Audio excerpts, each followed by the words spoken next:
Hello, everyone. We're just doing some final tech issues and then we can get started. Can you hear me okay? Can I get thumbs up? Yes, we can. Okay, excellent. Yes, Thank yes, you. we can hear you. Okay.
Good morning, everyone. Welcome to this town hall meeting on the use of referencing software. My name is Mohamed Issa. I am one of the instructors on Stats Clinic. Thank you again for joining. Without further ado, I'm going to introduce our resource person. His name is Mr. Biliamin Popoola, who is an academic librarian, researcher, and knowledge management professional from Nigeria. He holds a bachelor's degree in human anatomy, a master's in library and information studies, and is currently a PhD candidate at the University of Ilorin, Nigeria. He works as the Systems, Scholarly Communications, and Evidence-Based Medicine Librarian at the University of Medical Sciences, Ondo City, Nigeria. He's a fellow of the Carnegie Next Generation Librarian Fellowship Program at the University of Pretoria, South Africa, and a recipient of the Cunningham International Fellowship by the Medical Library Association. These are both in the USA. He's also on the NIH DSI Africa Consortium's Data Science Librarians team, and presently leads the Champions Steering Committee for Better Evidence for Training Program at Ariane Lab, Harvard's University School of Public Health. He has published widely and presented papers at conferences. He has served as facilitator, trainer, and panelist on several occasions, and is a reviewer and editor for some of the scholarly journals in librarianship. And he currently serves as the Secretary General for the Association of Health Information and Libraries in Africa. His special interests include information librarianship, public health, knowledge management, professional development, knowledge synthesis, information literacy, and emerging technologies. That, as you can see, is a very impressive CV, and Mr. Biliamin Popoola, I would like to welcome you on behalf of Stats Clinic and everyone to the program. Welcome, sir. Thank you. Sorry, I just wanted to jump in. Thank you very much for that excellent introduction. And to just congratulate Dr. Popoola. In between the time that we had the last session and today, he has graduated his PhD. And so from all of us at Stats Clinic, and I'm sure from everybody here, I want to say congratulations to you. Excited to have you, and thank you very much for coming back again. Yeah, thank you, Dr. Aderi, and thank you, Mohammed, for the introduction. Yeah, thank you, and thank you for having me. Thank you, everyone. So Good afternoon and welcome again. Thank you for joining again. I'm sorry we had to reschedule this class, especially because we couldn't complete it the last time. So I'll just dive in without further delay. Today we actually looking at reference management tools, and it's like a follow-up from what we've discussed. We've talked about how to get references, how to get papers for our research and everything around that. Now, the next thing is to talk about how do you manage these papers, this literature, such that it doesn't become an headache at the end of the day. Because there are situations, in fact, I have someone who's been on trying to locate some of our references for our PhD thesis since February, still on it till now, because she didn't use any reference management tool, and she's gotten so much references that she's unable to trace up to this time. So this kind of headache are the things that reference management or reference management software want to solve for us. And there are a number of them that you can use, some ranging from open source tools to paid tools, tools that you have to pay to make use of. Some of these include Mendeley, Zotero, RefWalk, EndNote, and so on. But today we'll be focusing on Zotero strictly because it's one of the open source tools. And lately, there's been, because of a lot of community support for it, so we are able to have improvements in its functionality and all that. In fact, I just had to update to the latest version this morning. They released a new version last week. So about a couple of minutes ago, while trying to see, I launched the Zotero and it prompted me to update. I had to. So there's always a community support and all that. It's not attached to a company that you may be logged out at any point in time and all that. So that's why we're focusing on Zotero. And I must say that most of these reference management tools, they all, one way or the other, do the same thing. Like the differences are very minute when you look at, and even when you compare some of the open resources to the paid resources. Of course, there are some little differences, or I don't want to say significant differences, but at least they are things you may do away with. I've never used any of the paid, maybe going forward from the last class, I've never used any of the paid reference management tools. So, and I've been fine using the open source one. So we can always leverage on that, and we are not losing out on anything. That's the emphasis now. So I'll start with Zotero now. I have it on my screen. I have the Zotero app opened on my screen, and I hope you can see that. So let me see. I hope you have also downloaded it. It might not be easy going back and forth Zotero app and also listening to this. Watching this presentation, but you may just concentrate on the presentation. Since it's recorded, you can always go back to review it in case you need to do so. But if you are maybe watching on your phone, you may be able to follow along on your computer. Thank you, Mohammed. So it's recorded. You can always go back to it. Yeah, so Zotero, you can access it from zotero.org. I hope I can just quickly launch that, zotero.org. From there, you can download the Zotero app for your system. And with that, you'll be able to install the app on your PC. Okay, so once you've been able to do that, you launch the app, and you are presented with the kind of interface that you are seeing on my screen. Although you may not see a crowded crowded app, because I've been using this for a while. Although I used more of Mendeley before. I'm just switching more to Zotero lately. But what I'm saying is that the middle pane, I hope you can see my cursor, this crowded area where we have list of titles and all that, will usually be blank if you're launching Zotero for the first time and you've not been using it before. So let's first introduce ourselves to the interface, and then we take it up from there.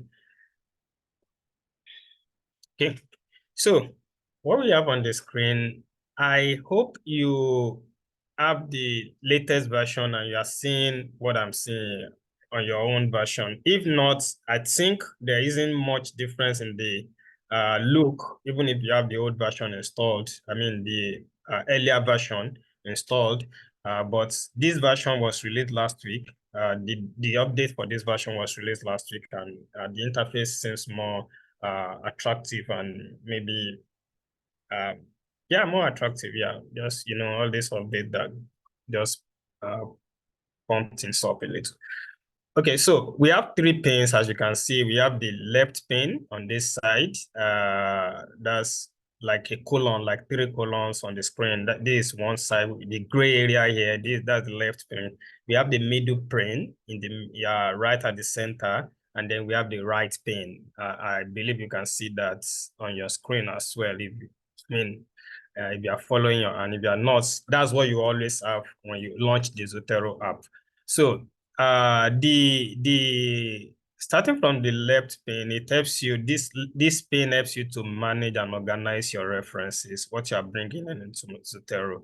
Okay, I think at this point I need to mention, because it always comes up, that Zotero is not going to help you to write your manuscript or your paper or your thesis. It's not going to it doesn't know what you are working on. It's not an AI tool. It doesn't interfere in your work. It's garbage in, garbage out. It's more or less like you are giving it your references to keep for you, and then at the end of the day, it helps you to generate the reference list for whatever you've cited in your work. So it's not going to do the work for you. You are still going to do the work. So you are the one that's going to add the references or the materials you want to cite onto Zotero. Zotero is not going to help you look for that. I mean, it's not going to be the one to build up a library of references or materials to cite for you. You're the one that will do that. So okay, so let's proceed from there. So the left pane is what we use to organize and manage the references you are bringing in. So you are the one that will bring in the references. You are the one that will add to your Zotero library. So we have a library, we call it Zotero library. It's like everything you have in your Zotero app. So that's what we call the Zotero library. So this left pane is what you use to navigate around the Zotero library, manage the Zotero library and all that. The middle pane that is more whitish, so to say, is where you have a display of all the content of your Zotero library, like the titles that you have, the materials that you have downloaded or you have saved in your Zotero library. This is where they get displayed one by one. And the content that is shown in the middle pane is dependent on the folder that you choose in the left pane. Remember, I said the left pane is where what you use to navigate, what you use to to manage and organize your Zotero library. So any folder that you select here will determine what will be. You can see this folder where I chose chapter 1 we only have 2 citations inside it. So it's whatever folder that you select at the right pane that will determine what will be displayed for you at the middle pane. So the middle pane is showing you the content of the left pane rather, of the left pane. That's right now I selected the folder the collection chapter 1 in Zotero is called collection. When you see collection in Zotero, it's the same time. It's the same as folders, as we have folders on our PC, on our laptop. So as you save folders on your laptop and all that, the same thing applies in Zotero. They are called collections here. So the collection that you choose in the left pane will determine what will be displayed in the middle pane. And any item that you select in the middle pane will determine the information that will be shown on the right pane. So I select this first one. I have the details in the right pane from the title, the author, publisher, everything about that particular material. If you select any other one, the details will show. So the right pane or the last pane to the right actually shows you the information about whatever item you select in the middle pane in this central aspect, central part of the of Zotero. Can I activate it? No, don't show preview. Let's activate that. Yeah. So so with that said, we already know that the way the tool works is by having folders. You have folders on the left pane. The folders will contain some items, and the item you select will be, the detail of the item you select will be shown on the right pane. And on this side where we have my cursor and I'm scrolling through. So so that's the general organization of Zotero, and most reference management tool. But let me just show you my Mendeley. Like I said, I've used Mendeley more in the past, but in the past 1 year, I think I've switched, more to Zotero. So it's still the same thing, it looks the same way. I just wanted you to see that it's still 3 panes, and many reference management tools are also like that. I'm sorry if it's a little noisy, it's rainy here. Yeah. So, okay, let's proceed now. So the next thing to know is, how do we bring those references into into Zotero, into your Zotero library? Those materials that you want to download, how do you bring them into your Zotero app? That's the next thing to learn now. So there are a number of ways to do that. Number one is to bring in the files that you download on your PC, on your laptop, like a drag and drop thing. So let me just show you that. I'll split this screen into two. Let me open a folder. I downloaded a couple of articles some minutes ago. So what I want to do is just to drag and drop PDF that I just downloaded into. I'm selecting the chapter 1 folder, or maybe, okay, let it be there. It's not yet populated. I can always turn it up. So this is my download folder on my system. So I can always drag any PDF and drop into Zotero. I've not dropped. My Zotero is right here on the screen. This is the app. And I have my folder by the side. You don't even have to open, you don't have to open them side by side, but let's do that first. So I can drag and drop here, and it gets into Zotero, because you can see. So Zotero will extract the detail from that PDF and be able to create the information relating to that particular item that you have brought in. So you can see it has extracted the detail. You can, let me maximize this. This is what I just dropped. It has extracted the detail, and you can see the detail on the left, on the right pane now. The title, the authors, the journal, the dates of publication, the abstract, and so on and so on. So that's what I've been able to do. I dragged and dropped. So that's one way to bring items into Zotero. And you can drag multiple items. You can select multiple items and drag all of them. I've dropped this. So let me just select the first and third. I can drag these 2 items and bring them in at the same time and drop them there. So drag and drop is just, you click the item from the folder, and then you move it to Zotero, and then you click and hold. So you then bring it to where it's going, and then you drop it. You unhold the mouse click. Okay, so it's bringing it in. It's done with the first one. It's working on the second item. Okay, it's done with the 2 of them. I think I need to maximize this again. Okay, so I can close this now. So the 3 articles are already in here, and the details are also well captured as available through the PDF that we dropped. So that's one means of bringing items into your Zotero library. You select the folder that you are going to drop something in, and then you drag and drop. That's one. Another way is that you can drag, and just as we dragged single files, single PDFs, or multiple PDFs. You can also drag a whole folder from wherever it is on your system and then just bring it and drop the whole folder, all the content of the folder into this particular folder. I'm not going to do that because it's going to bring in a lot of things here, but I want this. I think I like the way this is clean. This folder is clean, so we can work with it, but it's just the same process. I can always go to my download folder, bring in a folder. Yeah, we have a number of folders here, so I can just always drag the folder and take it right there into Zotero, and all the content will also be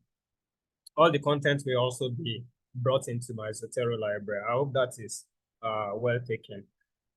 Please feel free to stop me at any point during the presentation or during the demonstration to ask any question. It's a demonstration, so it's better we just treat anything that is not clear at the spot. Okay. But of course, yeah, we can always have a Q&A session too. Sorry. Yes, please. Maybe a quick one. So I wanted to find out those chapter 1 also, how did you open them? I didn't get that, please. Yes. I'm just asking on your left hand side, I think, where there is chapter 1, there's this folder. So for instance, this chapter 1, are we supposed to open it or it is just there automatically? It's not really clear, but if I get you correctly, asking if we are to create the folders or the collections or they are there automatically. Is that the question? Did I get you right? Yes, that was the question. She was asking if the chapter 1 collection is already there or if you need to create it. Okay, great question. Thank you. So we are coming to that part, but the quick answer is that you are the one that will create it. You can create as many folders or as many collections as you want. So it's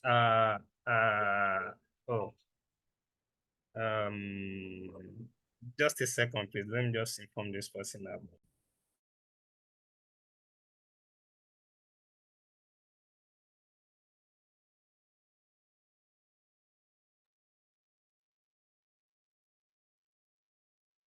Just a quick one before Dr. Popoola gets back. Please let's raise our hands when we want to ask questions. In that way, we'll be able to do that in the order in which hands were raised. Thank you, Mohammed. Yeah, thank you, and apologies for that. I think we have Uthman's hand up. Can you please unmute and speak? Okay, yeah. So, sorry, can you hear me? Yes, please. Okay, yeah, thank you. So, thank you very much. I just want to be sure. I think I missed the part where you're talking about the drag from your folder into Zotero.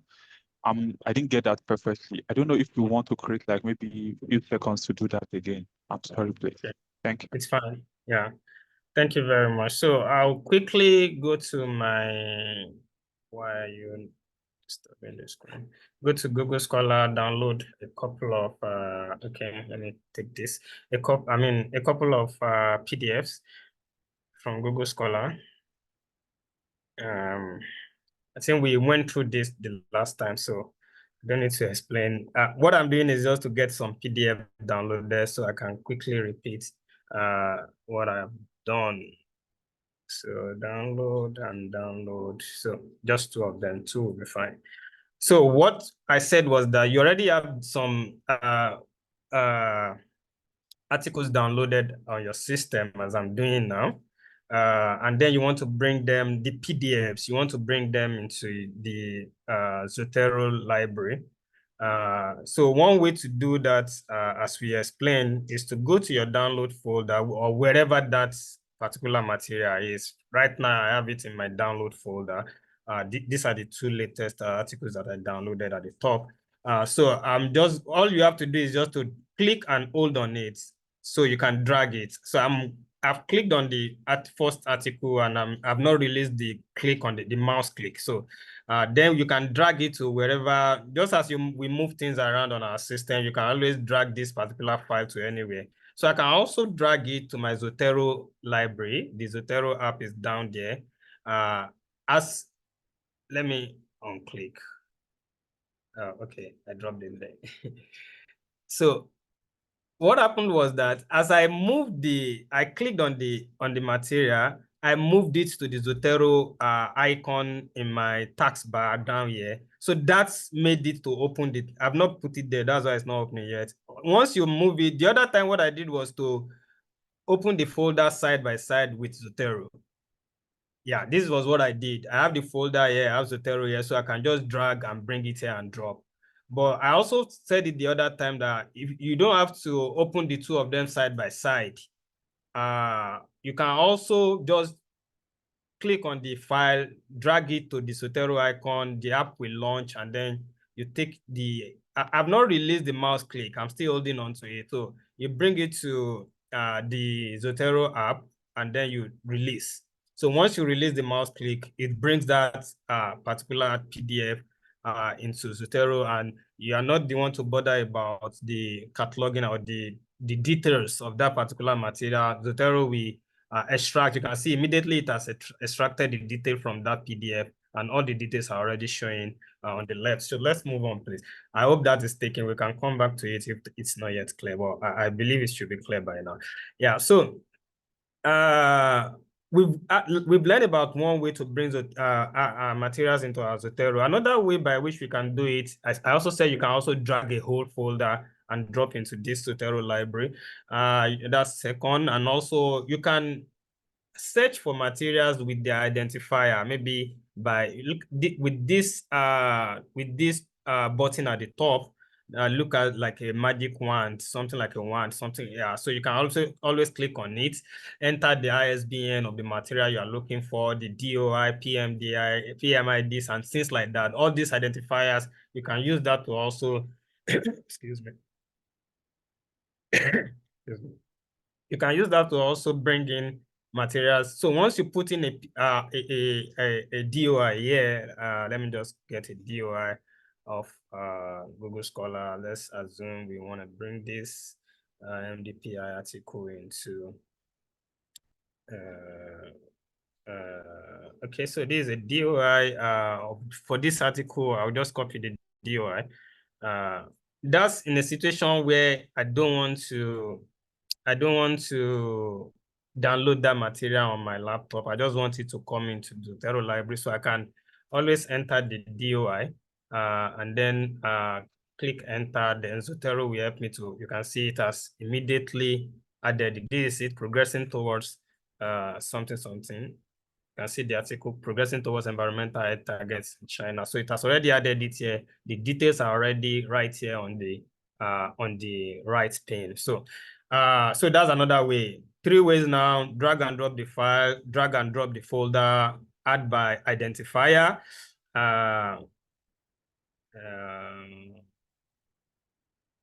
Yes, you can share collections. So please remind me, I can come back to that. Olabisi's hand is up. Thank you very much. I wanted to know if you use this add identifier and then you get it. Does it get you the full article?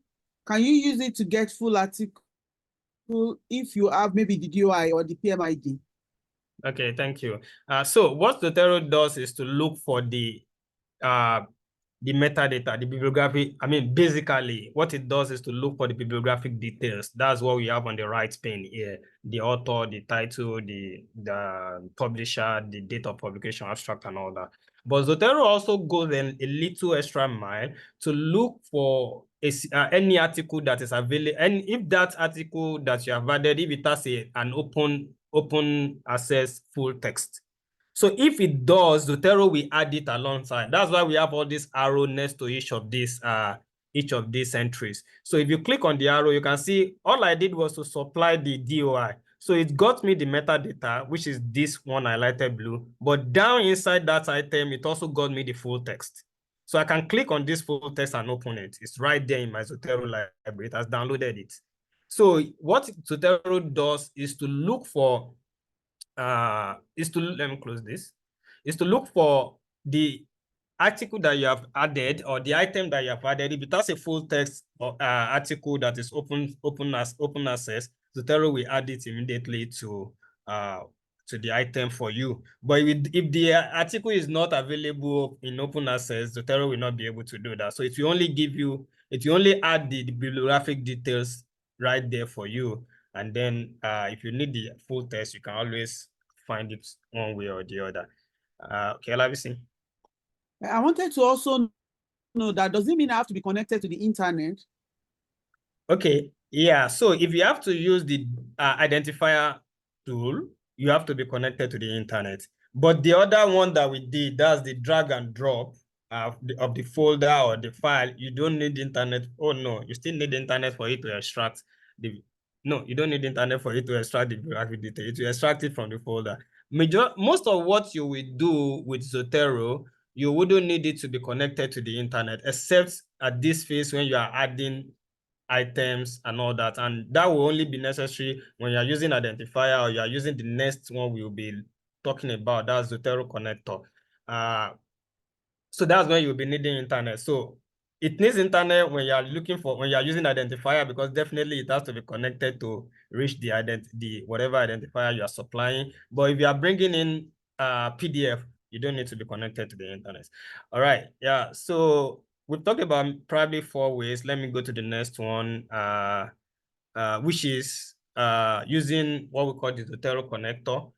The Zotero connector is a tool that was created to work alongside Zotero apps, such that when you're working on your browser, you are online on your browser, you don't need to download the item or copy the DOI and all that. It's a plugin that integrates with your browser. And then while you are working, you can always click the plugin and ask it to add to your Zotero library, and that is it. So let me quickly show us how that works. So it's like the easiest way.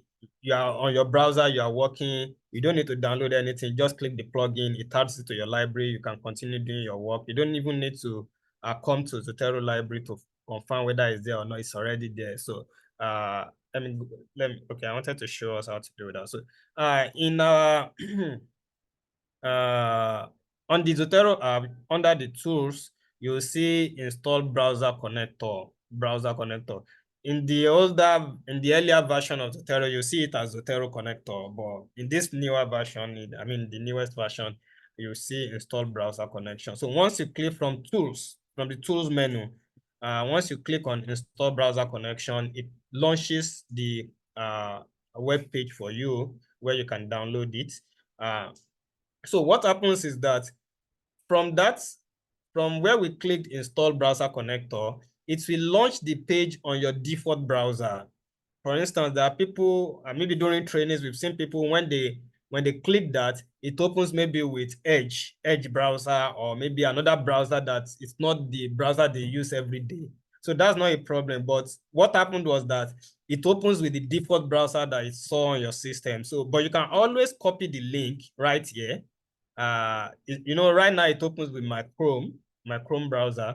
So you can, for instance, if Chrome is not my everyday browser, the browser that I prefer to use, I can always come to the address bar, copy the address, and then take it to, say, Mozilla Firefox, for instance, and then paste it there.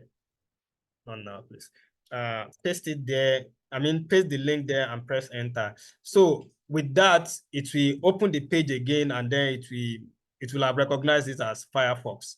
So you can then click on install. So do I have it installed yet? Okay, I guess this would be a good place to demonstrate this, because I don't have it installed yet. I already have it installed in my Chrome. Okay. Thank you, Mohammed. So I have it opened on the screen now. I'll just click on install, because I want to install the browser connector, and give it some minutes. It's saying just some permissions, continue to installation. I guess it's done. I don't need to run in private windows. Yeah. Okay. So yeah, right there. So with that install, it will definitely prompt you for some permissions to install the plugin with your browser, whether you are using Chrome or whatever browser you are using. But once you have installed it, it usually will be saved or maybe kept under this extension button right up here. But you can always pin it up back to the ribbon by clicking on this settings button and then click on pin to toolbar. So that's it. It has come up here. So this Z icon is Zotero connector. So let me do that again. What I did was go back here. Okay, I've already pinned it up. I can always unpin it. Let me show you on Chrome. So what happened is in Chrome, you don't have to click on settings. You just, once you click the extensions button, you will see beside each of the plugin, you will see a pin button next to it. So you can always click that. Right now, my Zotero connector is pinned. I can always click to unpin it. It has, okay, let me also unpin that manually. So you can see there's nothing beside it again. So if I want it to show up there, because you always need it to be up there so that you can use it frequently. Otherwise, you have to always come to extension to make use of it. So just click on the extension button and then use the pin next to it. Pin in, this is Chrome, but for Firefox, just click the settings button and click pin. So this pin that you see next to it, just click on it and then it's up here. So you can see that it's showing like an icon. The icon shown here is like a document, not the zip that we have in as we had in Firefox, as we saw in Firefox here. So Zotero always changes. I mean, the Zotero connector always changes its look depending on what is reading on the screen. So right now that it is ZID, you can see it is deactivated. That is, it's not detecting anything on this, anything citable or that you can add to your library on the screen. So it's deactivated. That's why it's just showing the ZID. If I go to this other tab where it can see that it's a web page, you can see it has changed it to this same icon to a document. It's still the same Zotero. So it changes its look based on what is reading on the screen, and that should be noted. Okay, so now that we've already installed our Zotero connector, that's the that's the other that's the next way to add to our Zotero library. So what I'm going to do is just to open any article again, whatever. Yeah, just let me just open this. So I'm opening this article. I have it on the page. Let's say I'm taking a scan through the abstract. I think it's something I need and all that. All I need to do is just to click on the Zotero icon up here. You can see it has detected it. You can see the icon has changed again. It has detected it as a book chapter. So it's looking like a book. So once you click on it, this pop-up will show so that you can select the folder that you want to drop it in. So it will show all the folders in your Zotero library. You can decide to drop it in my library, which is the general uncategorized library for all items in your Zotero library. Let me still drop it in this chapter 1 that we were using, and then done. So that's it. It's there already. I can move on with whatever else I need to do, or maybe I need to check another item here and all that. So let's confirm it's there. Chapter 3, water pollution. Okay, right here. Chapter 3, water pollution and all that. And the bibliographic details are already on the right pane. So the Zotero connector makes it very easy. You are working, you just click the connector. You see, it has detected this as a PDF. That's why it's showing as a PDF icon. So you need to understand that Zotero connector changes its look based on the type of material it's reading on the screen. So it read this to be a PDF and it's showing as a PDF. It read this to be a book chapter, it's showing as a book chapter. It read this as a document. So it's showing us the icon is like a document and so on. So so that's that about that. So we've learned about how to add items to our Zotero. Majority of the work you do, or most of the work that you do with Zotero or any reference management tool at all, is this one that we are doing, building your Zotero library or building your Mendeley library or building your EndNote library. You are the one that will build it. You are the one that will know that, okay, I need this, add this to my library. I need that, add this to my library. So that work is for you to add things to your library, to build your library. And that is the major part of the work. The other part is just very, very easy things as you'll see. So we've been able to populate this folder or this collection with several articles or several materials. One last way, we've talked about drag and drop files and folders. We talked about identifiers, using identifiers with this wand up here. We've talked about Zotero connector. The last way to add something to your Zotero library, which is also important to mention, is when you have a live item with you, when you have a material with you that is not a digital, it's not in digital form, you have it live on your hand. Maybe you are in the library with a textbook and you want to cite that textbook in your work. So you cannot just scan and tell Zotero to identify. All you have to put in the detail of that material by yourself. If you are able to find maybe the book or magazine or whatever you have with you, able to find a copy of it online, maybe you can use the Zotero connector to bring it in. But if you are not, then the live material, if you are with a live material, you have to use this icon up here, the new item icon. That means you want to add a new item live in your hand. So once you click on it, it will show you a list of different types of items, information resources. Remember during the last class, I mentioned about using different types of information resources to enrich your work, to tell a good story, if you remember that during the last presentation that we had. So once you click on add item up here, you are going to see a list of different types of items so that you can actually select what type of item you are. For instance, if I was reading a newspaper and I wanted to cite an article in that newspaper, all I need to do is to click newspaper article so that it will know the type of material I want to catalog into the library, or maybe journal article or whatever, book section, dictionary entry, and email. If you remember, I mentioned this, that there are so many things that you can cite to enrich your work, because the story you want to tell in your study must be convincing and engaging. So, and many information resources may be needed to actually get to that point. Yeah. So let's say, for instance, I pick journal article. Then it will create an entry at the top. You can see the gray entry at the top. However, it will now expect me to add the details on the right pane. You can see the right pane is blank. It's already showing me the title field. It's already blinking a cursor there for me to type something. So it's expecting me to put the title of the journal article that I want to. So this means that you are the one that will not type every detail. Let's say, for instance, I just type, okay, let me not type my name. Let's say Nigerian universities. Is the title of the work I have with me, and then the author's last name is Popoola, first name is Biliamin. Publication, Journal of Start Clinic, whatever.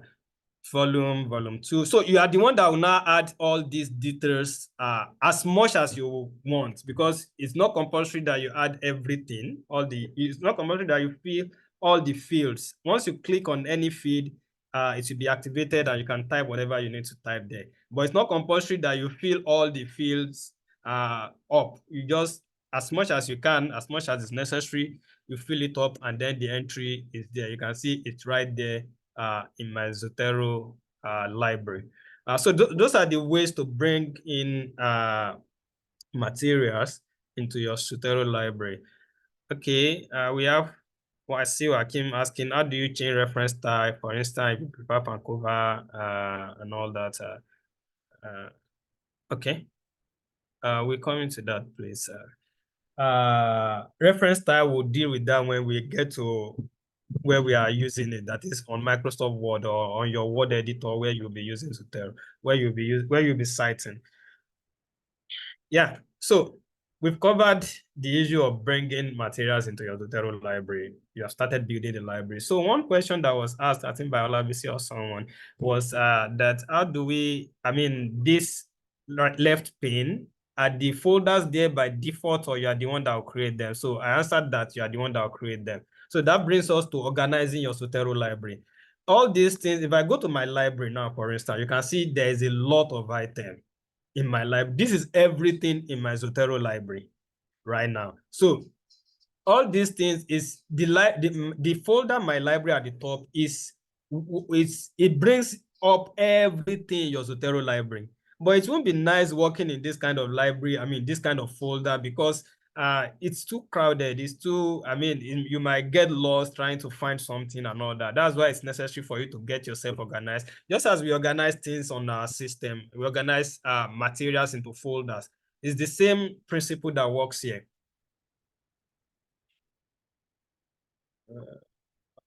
How to use a Zotero connector. Okay, all right, I'll go back. Let me just quickly finish this, not to disturb the flow. So we are trying to now organize. We've started adding things to our library. The next thing is to organize them. And how do you organize? By creating collections or folders. I said in Zotero, folders are collections. So each of the folder, whatever folder you have collections in them. So let's create a new collection here. You can just click on this anywhere on this pane and just click on new collection, or rather at the top where we have my library, right click on it and say new collection. Right click, new collection. So that will bring up a pop-up, as you can see. So let me title this Start Clinic Training. Start Clinic Training. Okay, create collection.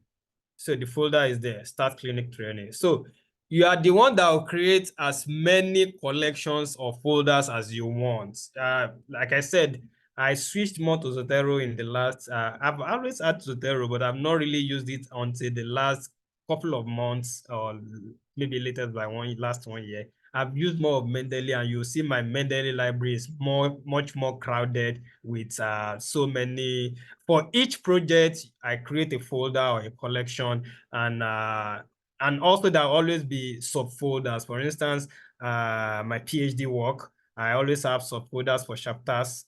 Even inside chapter 2, for instance, my 2.2, 2.3, 2.4, I always have subfolders. So that makes it to be well organized. So you can always do that too with your Zotero library. Inside this Start Clinic Training, I can right click on it and click new, and then create new sub collection, that is subfolder. So I might say August Works, for instance, and then create another subfolder, September Works, just hypothetically. So within that folder of Start Clinic Training, I now have 2 subfolders, and that's how to just create more and more and more. Depending on what you want, the little arrow here can be used to open it up or close the content of each subfolder.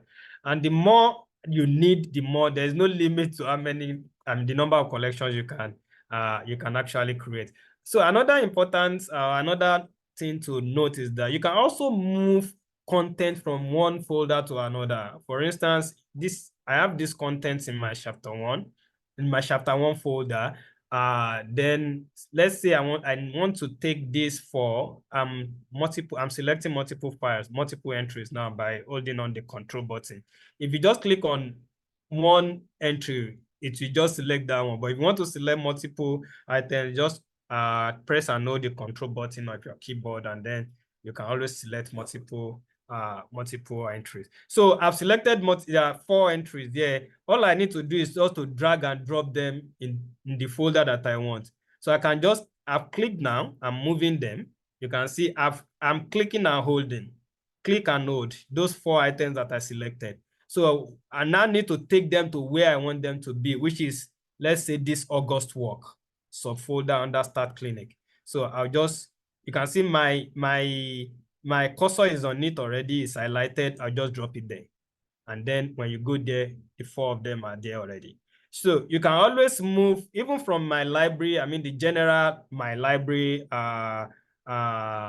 collection. You can always move anything from anywhere. I can take this and just move it to August work or September works, for instance. So it will always be there. But also note that moving things within chapters or collection does not delete them from where they were. If you go back to my chapter 1 folder, everything I moved are still there, are still right in this folder, and they are also in the August folder, because you can always use references for multiple purposes, multiple projects. So until I decide to delete it from any folder, they will still be available in that folder or in that collection that they were before I moved them. I hope that is understood. Okay.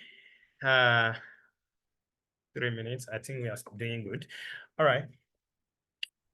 So that's how to organize your library. You just continue to create more folders or more collections as much as you need. Then you move the items from one place to another as much as you need. And when you want to drag and drop maybe a PDF that you've downloaded on your system, make sure that the folder where you want it to be is what is activated, is what you have selected. So otherwise, it's going to be in any folder that is selected, or maybe in the general library. So if for instance, if I want to drop something in this September works folder, I will have it opened, and then I'll go to the folder where I want to bring it in from, and then drag it and drop it right in this folder. So that is that. So organizing your Zotero library is just simply by creating more folders as much as you need. And someone asked about what's it called, sharing your Zotero library with others and all that. I mean, yeah, I think that was the question. Like, you want to share with external people, right? Did I get that right? Okay. So you do that by creating libraries instead of, what we did before was to create collections, sub-collections and all that. Okay. There are multiple ways to it. If it's about sharing your library by exporting the contents, maybe this chapter 1, for instance, I can right click on it. What? Okay, I can right click on this chapter 1 folder and then click on export collection. That is, I want to export everything in that folder and send to someone else to make use of. But I can also add people I can also create libraries. If I right click on this, my library, no, sorry, the icon at the top, this new version, where's my library now? No, I don't want to create collection. I want to create a new library. New library. Okay. It's a new version. I just updated this morning. But what I want to do is I want to create a new library. You see this, my library at the top. It's one library on its own, and we have all these folders inside it. Okay, I didn't talk about all these ones down here. They are the default folders that are created, that come with Zotero. So once you install your Zotero, under this my library, you will see my publication, duplicate items, and things like that. So these ones are default folders. They are always there. This is for saving your own publications. This is to trace duplicates that you have in your Zotero library, unidentified items, trash. If you have trashed anything, you can always come back here to trace them before you finally delete them. Okay, so I was talking about my library. So you can create several libraries in Zotero, and libraries are like, how do I put it now? Libraries are libraries, right? Like a project on its own. Yeah, let's say a project on its own. So this, my library, most of the time, you don't have to create libraries, because this, my library alone, you can have hundreds of folders within it. But if you, for instance, want to share with more people, you can always create a new library. Go to File, New Library. It's like a group, yeah. So you can create a new library. It will take you to the Zotero. I don't want to go through this now. It will take you to the Zotero page. You log in, you create the library, and then while creating the library, it will ask you to add the emails of your team members. So you add the emails of your team members, they will be notified. And then once they accept at their end, that library, for instance, this PhD library, if I add people to it, they will be notified at their end. If they accept it, they will also have this library showing in their Zotero app. I don't know if I was able to explain that very well. Libraries are like groups. So if you want to, for instance, this particular library named PhD, if I want maybe all of us that are listening now, if I want us to be able to be working in that library together, to be showing this library to be showing on your Zotero app, all I need to do is to go and add your email. With that, you have to log in on your Zotero library on the site. That's why it brought me here. Then I'll add your email. Once I add your email, then you will be notified that, okay, someone wants to add you to a library. And if you accept, then we will all have this library in our Zotero app. If I drop anything there, you will see it. If you drop anything there, I will see it. I hope that is well taken. Okay. If I may, sorry to jump in quickly. Yeah, that's fine, please. Yeah, so one example of where these group libraries are immensely useful is if you're doing systematic reviews together, right? So for people who might be considering systematic reviews or working on systematic reviews, so if you have a group library together, you can upload all these papers and everybody can be able to work from the same group library. And that's immensely useful. So that's just what I wanted to say, give an example of where people might find it useful. Yeah, thank you, Dr. Ade, for chipping that in. So yeah, that's one scenario where you can actually find it useful. That there could be other scenarios, but definitely systematic review projects. I hope one day we'll probably have time to discuss systematic reviews. There are other tools that will aid systematic reviews for you. You might not find Zotero might not be the best tool for systematic review. In fact, can't be the best tool for it. But at least maybe at the level of some trying to duplicate and making some few decisions, you can all come together on Zotero and do some work. And okay, so that's just that. I think we've been able to trash the issue of organizing your library, building your library, organizing your library. Okay, I think one other thing that is important to mention is that each of these entry in a folder, you can always edit the content on the right pane. Any of these. If I select any of these articles here, you can always come here and edit. If peradventure or for any reason there is a mistake in what Zotero captured, because you probably, maybe by the time you generate your reference list at the end of your work, maybe you notice that something is odd or something doesn't work. I mean, it's not, I mean, maybe a title is not well captured. I've seen such situation maybe for journals published in Arabic, and then you add it to your, maybe there's an English abstract, and then you add it to your Zotero library, and the title is not well captured. There are some Arabic, although written in English, but the title still have some Arabic letterings, and that will show in your reference list. Whatever is here is what will be in your reference list. So you can always come here to tweak, to edit, so to say, anything that as necessary. Even the authors, you can add more author or whatever, depending on if there's any mistake in what Zotero has done. So I think it's important to mention that. Now, the next thing we'll want to talk about. Okay.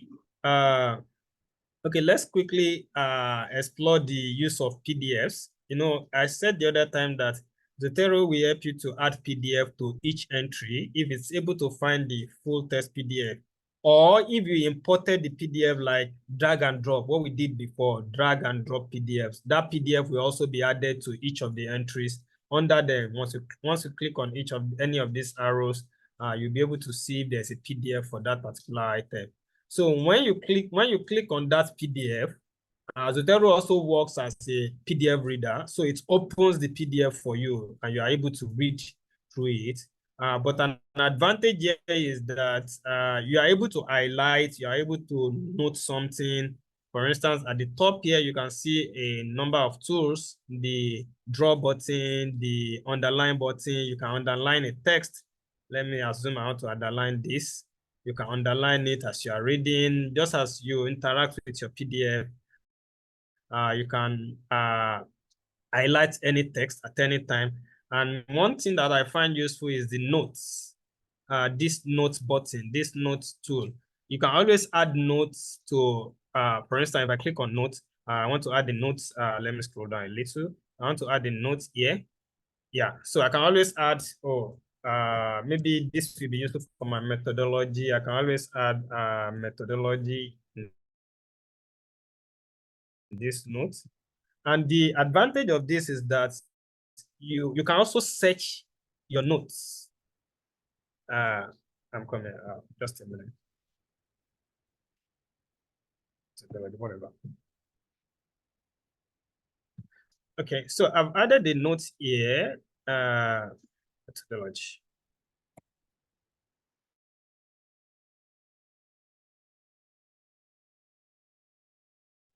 There's a little lag. So I've added the notes here. You can add the notes all along the work at different sections. So, and the advantage, like I said, let me go to the home tab. You can see it's opened in another tab. That's PDF up here, just as we have multiple tabs in browser. So the PDF opened in another tab. So this is the home tab where we have my libraries. So if at any point in time I'm looking for something, I can always come to the search button up here. I mean the search bar up here, and type whatever that I'm looking for. Maybe I have a work by Popoola that I'm looking for. You can see it has saved the content of that folder. So remember when I was creating this was the one I created manually. I used the author as Popoola, and you can always search. Even if you're in your all library, you can always do the same. But whatever folder that is activated is what will be searched through. And you can select what you want it to search. Maybe you want it to just search the title, the author, or the creator and the year, or you want it to search everything. And there's also still advanced searches where you can still delineate the search further. But let's not go that route now. So what I was trying to say is that you can also search the content of your notes. Remember, one of the things I did, methodology, was to add the notes methodology to search everything, please. To add the notes methodology to one of these, I'll prefer to. Okay. So I don't know which actually, but it has brought out some of them. Okay, coincidentally, I think it's this. So if I scroll down the, what's it called? The right pane, the detailed pane, I can always, let me see if there's any notes on this. Okay, on this PDF, is there any notes? Okay, yeah, on page 2, I have methodology right here. By searching methodology, it brought out items that search entry associated with it. And by looking through the PDF on the right pane, I mean the detail on the right pane, I can see I have on page 2 a note. This is the note icon. I can see methodology here. So that means I'm able to locate that note easily. In the earlier version, I think it was easier to locate, but I guess we'll get there where we'll be able to locate it more easily. But all I did was to search methodology at this search bar here, but I changed the where it's supposed to start to search to everything. So I wanted to search everything, and it was able to bring this among the, I mean, this particular item among the results. And I can see that it has my on page 2 methodology as the methodology as a notes on that page 2. So it makes it easy for you if you have created notes in your PDF and you want to search for. It could be anything. I just use methodology as an example. It could be anything just to make you, I mean, to as a prompt to remember that particular point on the page or that particular article when you are looking for it. Okay. Yeah, I think we are doing good. Let me close this search so everything comes back to me. All right. So at this point, I think we've been able to cover most of the basic things. You can always navigate through the menu to see, to familiarize further. But I think it's also important to talk about synchronization. Zotero provides you an online, this app is installed on my PC or on your PC, the Zotero app. So everything is domiciled on your PC, on your local drive. But Zotero also provides you with a cloud account that gives you some 2 MB or so to store whatever is in your Zotero library and back it up there. And that is always very useful when you are switching systems. You're switching from one computer to another. You'll be able to easily download from one Zotero to another. You don't need to now find a way to copy everything out first. Or maybe you are in a place where you are not with your laptop and you want to access your Zotero library. You can always access the cloud version online, and it's exactly the same thing as you have on the local version. So to be able to do that, you have to create a Zotero account. And that's why it brought me to this page the other time when when I clicked the library to create a new library. So you create a Zotero account, and then you come to the edit menu up here. Edit menu. Go to preferences. I think preferences have been changed to settings. Yeah, it was preferences in the previous version. Okay, good. So under preferences, you have the sync function, general sync. Second function, yes, is sync. The sync function is what is used to sync what is in your local Zotero library to the cloud Zotero library. So you want to sync the two of them to make sure that what is in the cloud Zotero library is the same. So under sync, you will see the option you will see here is to enter your username and password. But because I've already linked my own Zotero, the option for me is to unlink. So I've linked my own Zotero account to this Zotero app. And that's why you are seeing on link. But for you, you will see, if you have not linked yours, you will see link. You will see the 2 fields, username, password, and then the link button. And you can select the libraries that you want to link. Maybe, each of those libraries that we have, groups that we have up there. And one important setting that I always advise is don't check this sync full text contents because when you check that button, it's going to be adding all the PDFs to your cloud library, and that will fill up the space very easily, within a short time. So it's better to only sync the metadata, the bibliographic details, and leave out the full text content, because that will eat up your space, so to say. I hope that is taken. So I always prefer that we only sync our Zotero library, excluding the full text content, so that the space will not be, I've never had to use up my Zotero space, and even Mendeley that I've been using for years, I've never had, because I don't sync my PDF files. So once that is set up, we can close it. And okay, I think there's still an option there that I need to automatic syncing.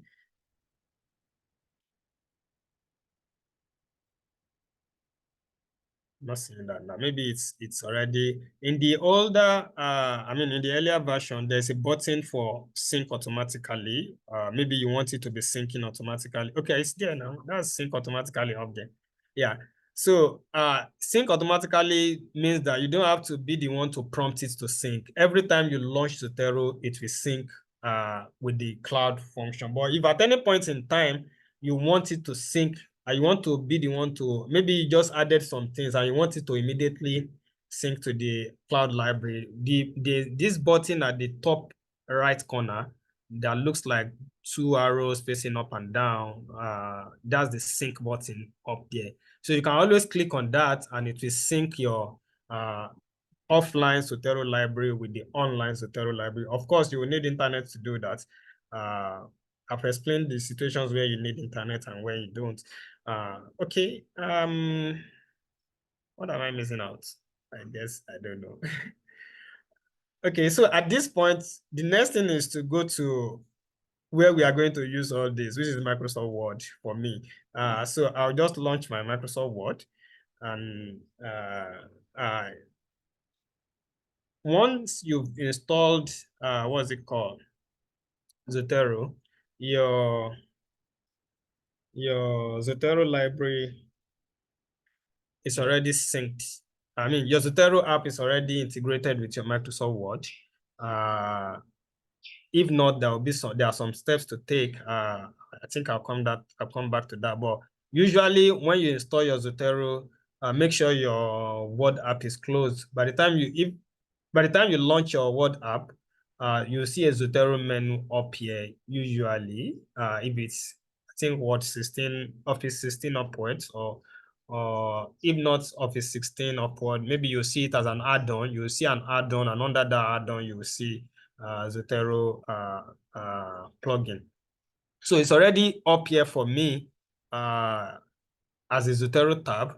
So it's always there. All I need to do is just to start typing whatever it is that I want to do. I remember I mentioned initially when we started that you are the one that will do the work. Zotero is not going to type for you. It's not going to write anything for you. You are the one that will do the work. So I think I can generate a dummy text.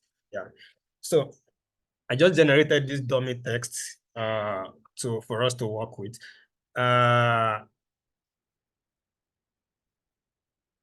So let's assume this is the content I'm creating. This is the article I'm creating. So at any point that I want to insert my citation, I'll just take my cursor there. For instance, at the end of this first paragraph, I want to insert my citation there. So my cursor is right there, blinking already. The next thing is just to go to the Zotero tab, and then I have the Zotero functions open. So I'll click on this first one, which is add or edit citation. What I want to do is to add citation. Zotero will add only things that are in my Zotero library. It's not going to look for anything outside. Whatever I see that is in my Zotero library, that's what I want to add. That's where I'll be looking, I'll be searching to get an item. So when you click on the add or edit citation for the first time, it's going to prompt you to select. You see that we have a, what's it called? We have a, where are you? We have a pop-up stuff here that's asking me to select the type of the citation style that I want to use. So there are thousands of citation styles. Even if you are fine with anyone here, then that's fine. Someone asked about Vancouver the other time. So you can select anyone. I want to start with APA, for instance. And there are still several of them. If you are not seeing what you want, these are just maybe about 15 or so. I don't know, but there are still many more. You can click on manage citations and you can activate, much more, get additional styles.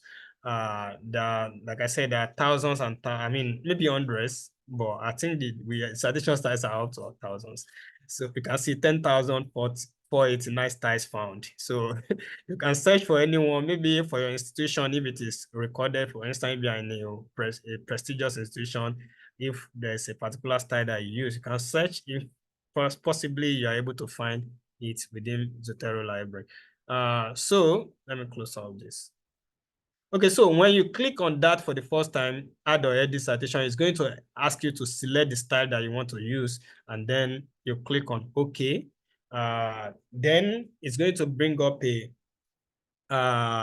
search bar, which is coming up now. Okay, so this red search bar now that just comes up is asking me to search for what I want to cite. To search for what I want. So, you are the one that knows who you want to cite. You are the one that knows the document you want to cite. You are the one that knows what is in your Zotero library. So let's say, let me just search Jack, for instance. Okay. So I just searched Jack. Maybe, okay, you can see this author is Jackson, Jack. That means all these other articles that are coming up have one thing or the other that is jacking them. So let me assume I'm taking this second one, Kevin et al. 2012.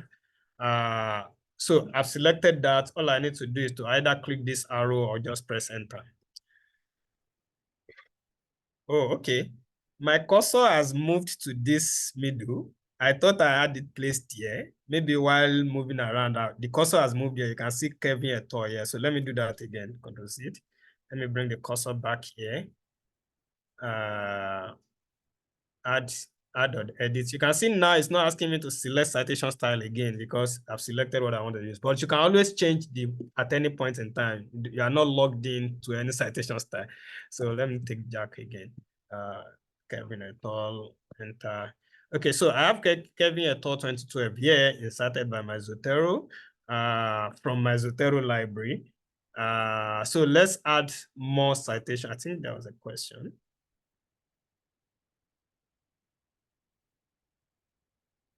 Okay. Oh, okay. Thank you, Mohammed, for that. So you can search for that citation style if you want. Vancouver, of course, is the numbering style, but Mohammed has been able to tell us more that you can use the nature citation style for the superscript numbering style. Okay, so I've added one. Let me add more. So you can take the cursor to anywhere and then let me add more to this. Just randomly, I'm just picking randomly, please. Let me pick this. Okay, for this second one, let's assume I want to do multiple citation. So that is more than one citation. So what I'll do is immediately I select the first one. You can see I've selected one already. It's expecting me to either press enter or do something else. So before I press enter or click the arrow here to let it know I'm done, all I have to do is just to start searching for the next item that I want to add to it. So once you start typing, this is searching through your Zotero library and bringing up articles that aligns with what you are typing. So let's assume I'm picking this Lansari et al. As the second one. You can see we have 2 here now. If I still want to add more citations, I can still type more. Okay, so let me pick this dash bar. So I have 3 already. I'll just press enter. So the 3 of them are here, right here, starting from, okay, yeah. Alansari et al. 2022, dash bar 2019, and whatever 2018. Okay, so that's multiple citation. So we added one single citation here, we added multiple citation here. So let's go to a situation whereby you are doing an what's it called, an indirect citation. A direct citation rather. These ones that we have started are indirect citations. That is, they are in brackets. Yeah, they are indirect citation, but there are direct citation whereby, okay, I think we mentioned it during the last class, whereby you mention the author and then you state what they stated, or you start the phrase or the sentence by identifying the author. For instance, let's assume save time in Word with new button. This next paragraph is something said by Popoola, for instance. So, direct citation will now be maybe Popoola 2018, something like that. This is how explained that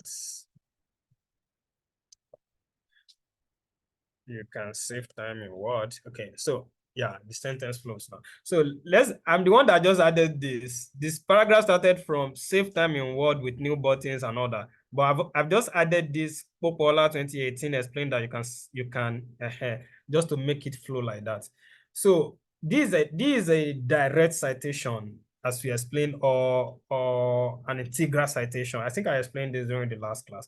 So in this case, if I want to add my citation from Zotero, all I need to do, I'll clean this up this year.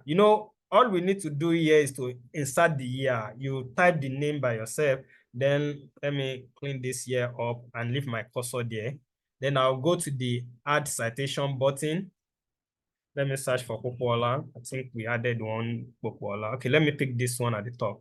So I've searched for Popoola, it's out here. I select it, Popoola 28. So, but before I press the enter button or click the arrow to say I'm done, I'll click on that reference that I've selected again. This, you can see it has selected Popoola 2008. Then I can click on it. It will show me some options. Let me do that again. Escape.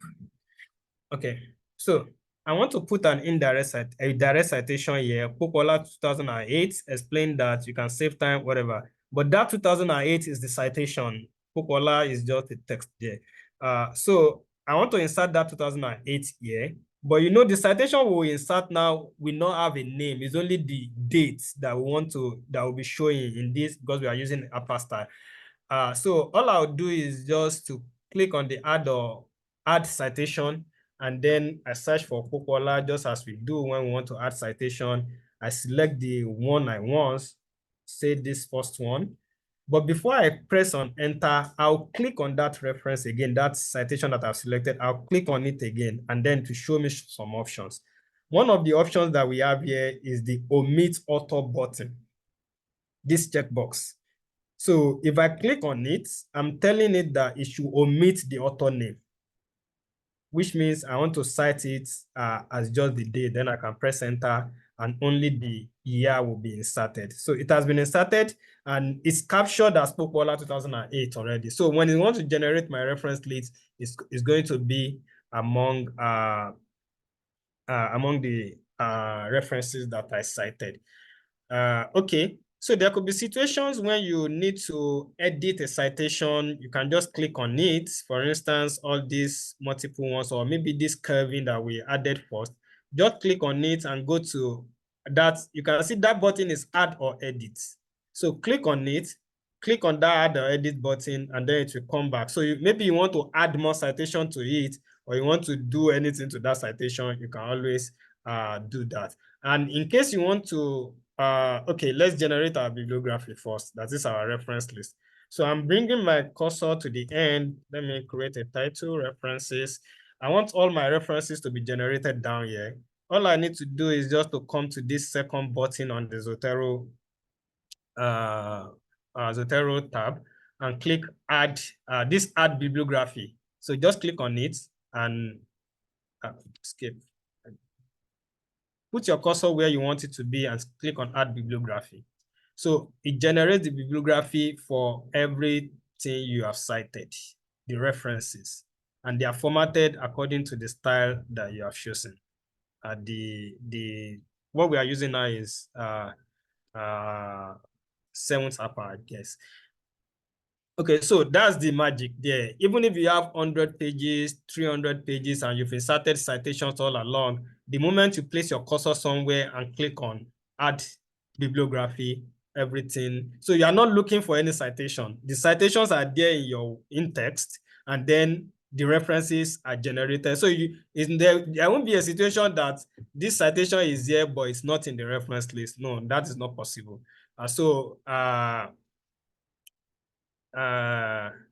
Okay, so in case maybe, let's say for instance, you submitted this paper to a journal and it was rejected. Rejection is part of scholarship.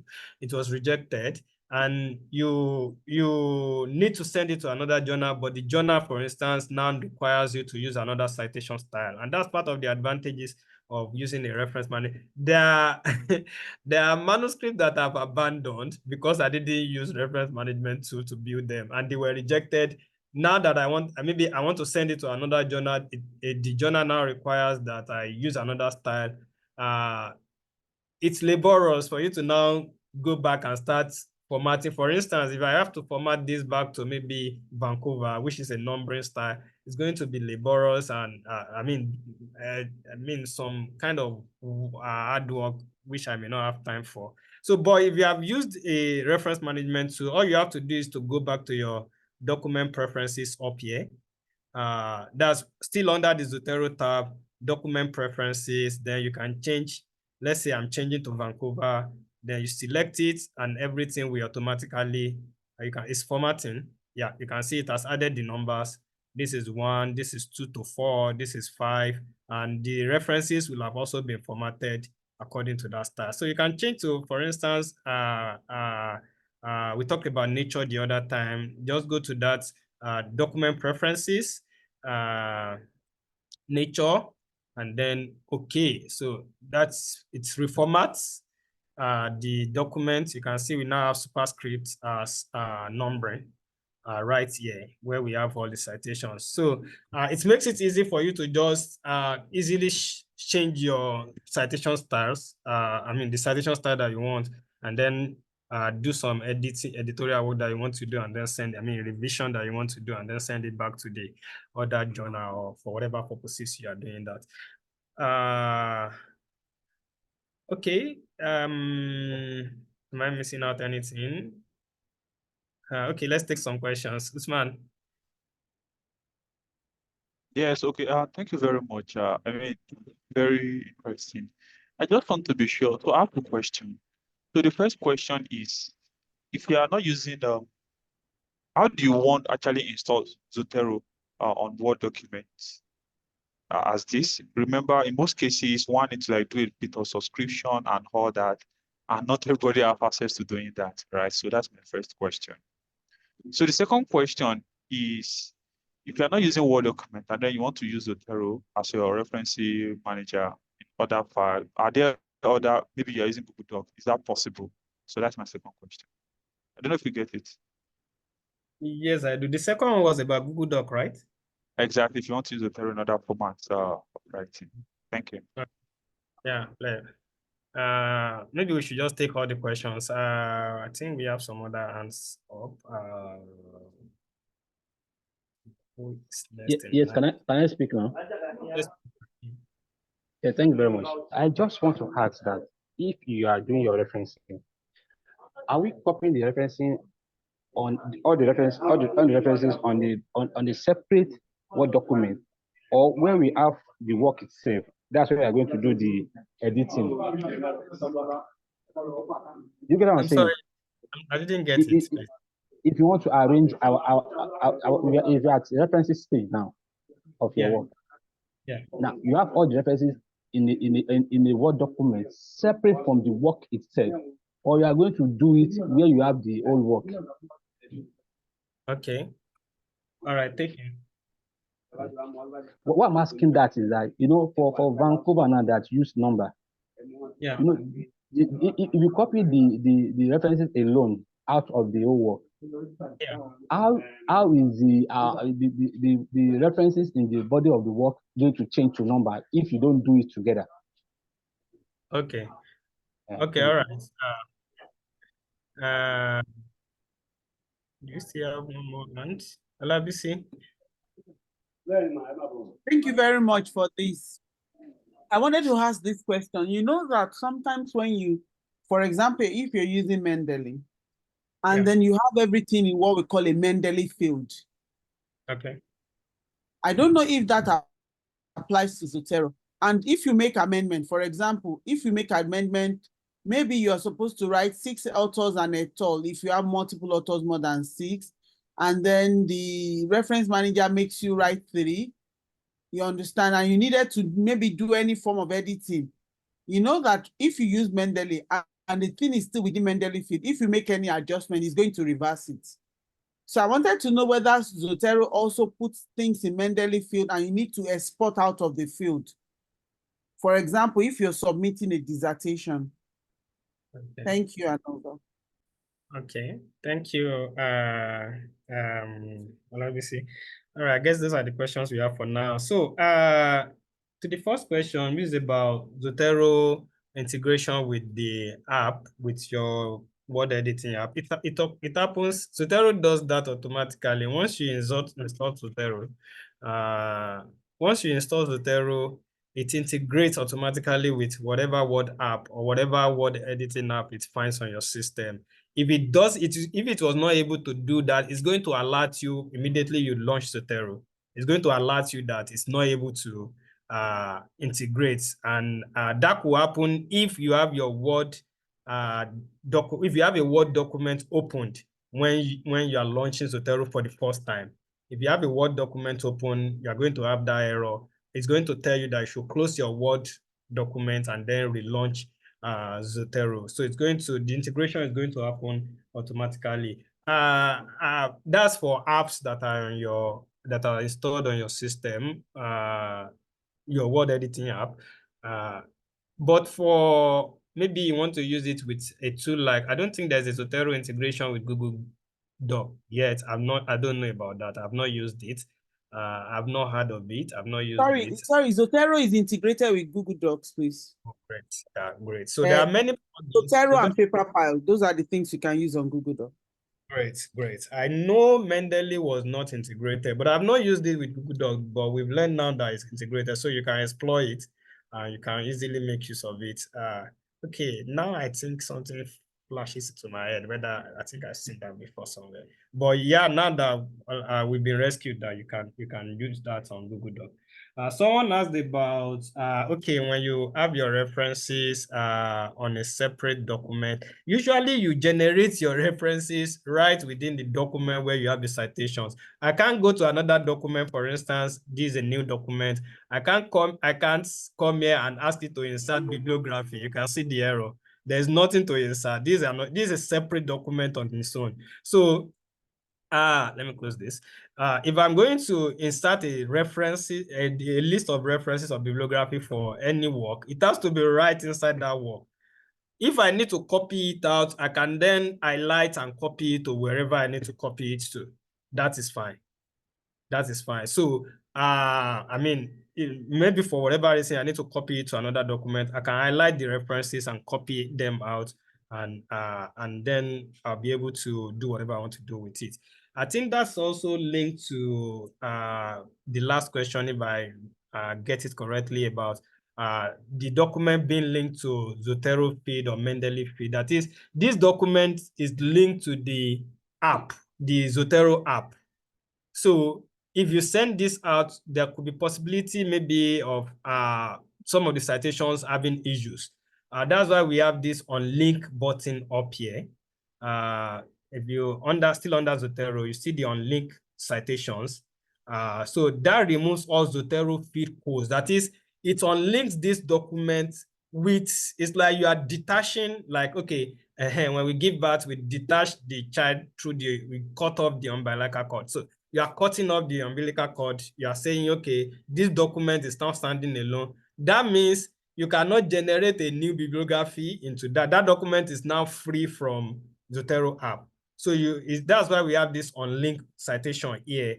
And if there are situations where you have to edit something in your Zotero library, maybe, remember I said the other time, I said there could be, maybe when you are looking through this reference list, there's a mistake. For instance, she mentioned about maybe you need to quote cite maybe 6 authors or something like that.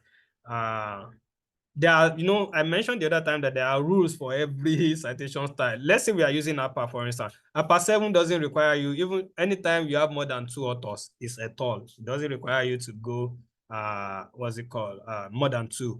If there are just 2 authors, it's Popoola and Adeoye, for instance. But if you are working with APA 6, the 6th APA, definitely once you get to 6, is it 6 or 5? I can't remember vividly now. Once you get to the 6th author, then you start with a tour. But before 6, you have to list all of them, for at least for the first time you are citing them. But all those are no longer your worries. I mean, within the reference management tool, those have been programmed with the citation style, and it's going to configure the document just as it's supposed to be with the citation style that you have selected.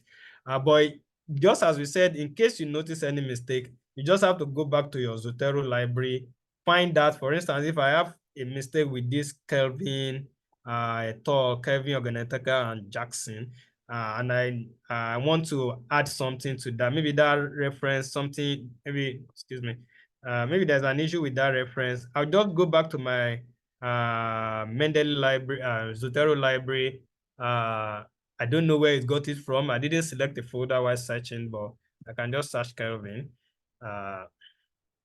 Okay, which of them is it? a review of issues in information and communication. Okay, so this is it. So I can click on it and then come to the right pane and edit whatever I need to edit. If there's any need to edit anything on the citation, on the reference list, you are not going to do it right there on the reference list here. No, because this is generated. So you go back to the library, you edit whatever you want to edit, then you come back to your document and click on refresh. You have the refresh button up here. So you click on refresh. By then, it will refresh the whole connection between Word and Zotero, and whatever edit you have made within the Zotero library will be affected here. And if you have to send this out to maybe as a thesis or something, you just unlink the document. That detach your document from Zotero, and then you can send it out without the Zotero fields, just as you have amended it. I hope that answers the questions that you have. Do you still have any other question? I think we've covered mostly what is necessary. Okay, there's a request for my slide. I'm really sorry I didn't send it early, but I think I sent it about 5 minutes before this class started. So I believe you'll get it. I've sent it out to the Start Clinics team, but it was very late, maybe about 5 minutes or so before we started this lecture. So I believe you'll get it. I'm sorry for the delay, please. Yes, you are working with other contributing authors and don't use Zotero for referencing. Okay, so this question is talking about, do you have a question? Do you want to ask something? Okay, let me just quickly this question is saying, in cases where you are working with other contributing authors and they don't use Zotero for referencing, and you need to consolidate all parts and structure, both citations and references for publication, how do you go about this with Zotero from your end? So, as you have said, you need to unlink the Zotero document. I mean, this Zotero document that I have in front of me, I need to unlink it and send it to the person, and then they can add all the citations. They will have to do that work manually. That is part of the advantage of the group libraries. If you are working together and you are all using the same, but if you are not using the same reference management system, then they may need to export their library to you so that you add, if you are the coordinator of the group, so that you harmonize everything in your own Zotero library, and then you generate the references.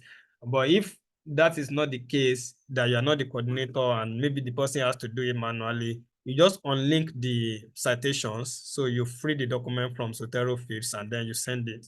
So they have to do that work manually. That's just the truth. How can we combine write-ups from different contributors? Okay, while maintaining the referencing format. That's similar to the last question. You just have to do it manually, except maybe you are using a collaborative tool like Google Doc. I mean, that's why it's advisable when you have a team of contributors. I mean, with my team, I prefer that just go to the Google Doc, let everybody do their work. Yeah, we don't have to be emailing different versions of documents here and there. Then we might even have confusions along the line.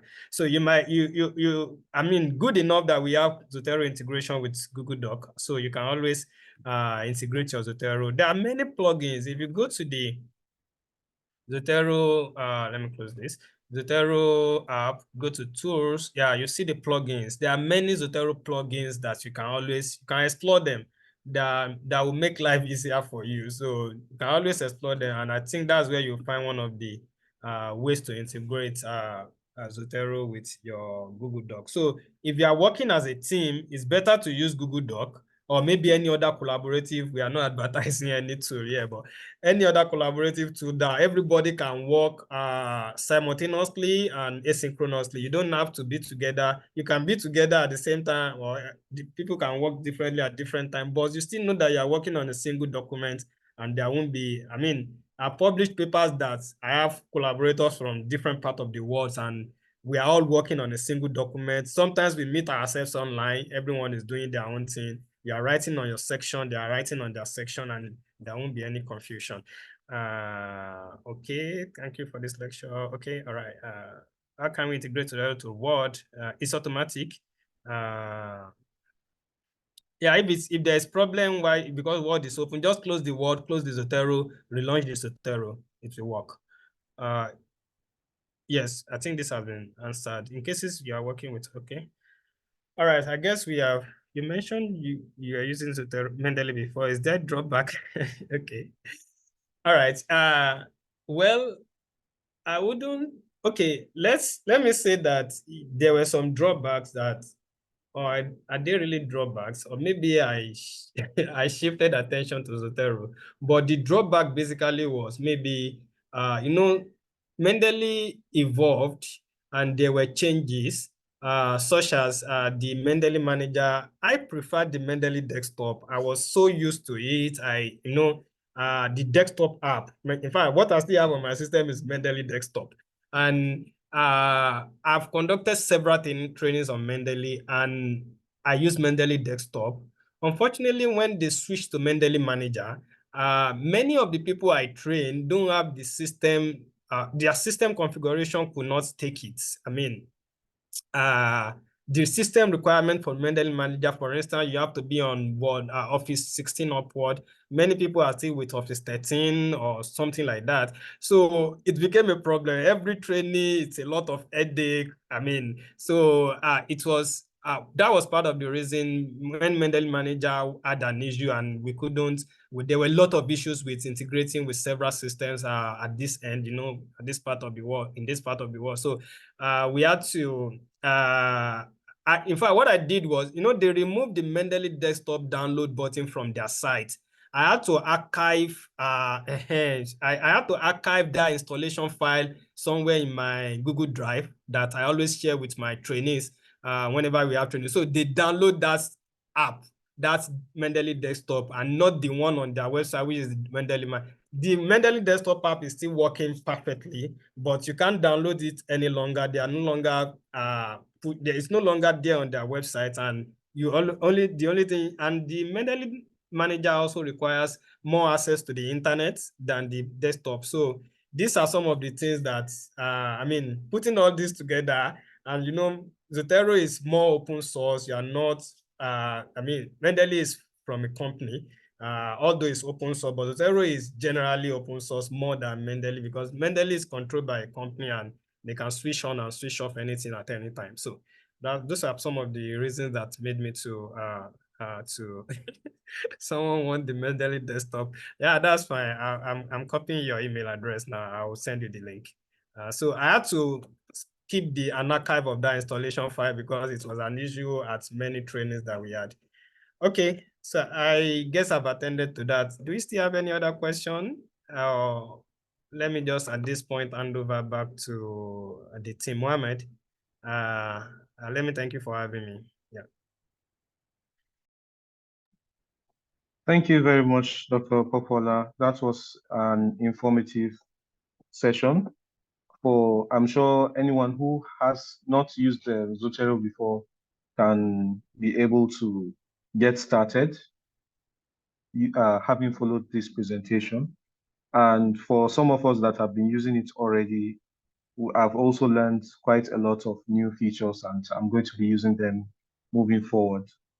Like it has been, just as we have mentioned at the beginning, this session was recorded, and the recording is going to be shared after the presentation. And if there are any more questions, we'll be happy to take one or two. Otherwise, I would just like to, on behalf of Stats Clinic, thank Dr. Popoola for his time. It's not easy to come out on a weekend to teach, but he has done that for us, and it's all pro bono. Thank you very much, Dr. Popoola, and thank you to everyone who has found the time to attend and interact on this town hall session. We thank Star Clinic too. Thank you. Have a nice weekend, everyone.